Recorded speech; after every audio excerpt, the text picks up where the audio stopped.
দাবি দেওয়া কিংবা আমাদের অধিকার নিয়ে কথা বলার কথা ছিল না। কারণ আমরা এতদিন 15 বছর অধিকার করে আমরা অনেক অধিকার চেয়েছি।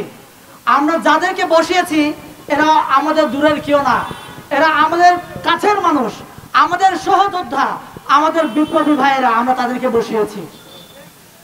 আমার খুব কষ্ট লাগে যখন গতকাল আমি দেখলাম 2 জন বোরকা পরা দুই শিক্ষিকা জল কামানে পরে ওরা রাস্তায় গড়াচ্ছে।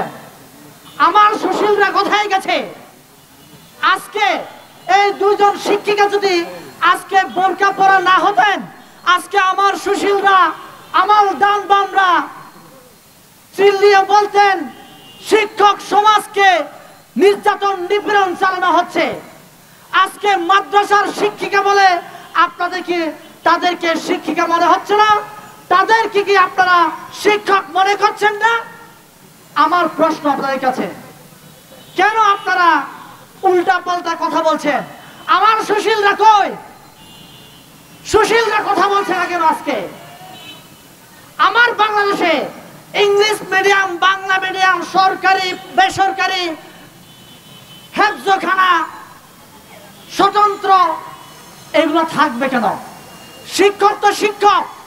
যে শিক্ষকরা আপনার এই বাংলাদেশের মানুষের শিক্ষা দিয়ে সচিব তৈরি করে, মিনিস্টার তৈরি করে, এমপি তৈরি করে, ডিসি এসপি তৈরি করে, এদেরকে আজকে আমরা নির্লজ্জের মতো রাস্তায় জল কামান মারছি, তাদেরকে আমরা ন্যাক্কারজনকভাবে আমরা পিটাচ্ছি। আর অন্যভাবে সেই হুজুরদের, মাদ্রাসা শিক্ষকদের চাওয়া, তাদের অপূর্ণতা, তাদের এই চাওয়াকে বিতর্কিত করার জন্য এক অংশ আবার রাস্তায় উঠে পড়ে নেমেছে।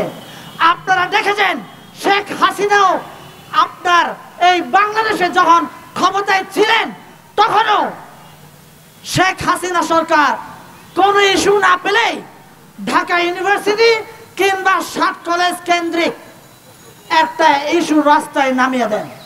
গতকালও ঠিক তার প্রতিরূপ আমি দেখেছি, যখন আমার মাদ্রাসার শিক্ষকদেরকে ওদের চাওয়া বেশি না তো 7 থেকে 8 হাজার মাদ্রাসা আছে, স্বতন্ত্র ইবতেদায়ী মাদ্রাসা, এদেরকে সরকারিকরণ করলে কিংবা এমপিওভুক্ত করলে সরকারের কোন খাত, সরকারের রাজস্ব কিংবা সরকারের টাকা কি ফকির হয়ে যাবে নাকি?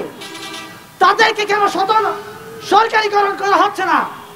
তাদেরকে আমি আজকে সরকারিকরণ করার জন্য আমি এই প্রেস ক্লাবের সামনে থেকে দাবি জানাই। পাশাপাশি আমার 7 কলেজের যে সমস্ত ছাত্র ভাইয়েরা আন্দোলন দীর্ঘদিন ধরে করে যাচ্ছে, এই ছাত্রদের কি দোষ, কি অন্যায়? তাদেরকে কি ছাত্র মনে হয় না?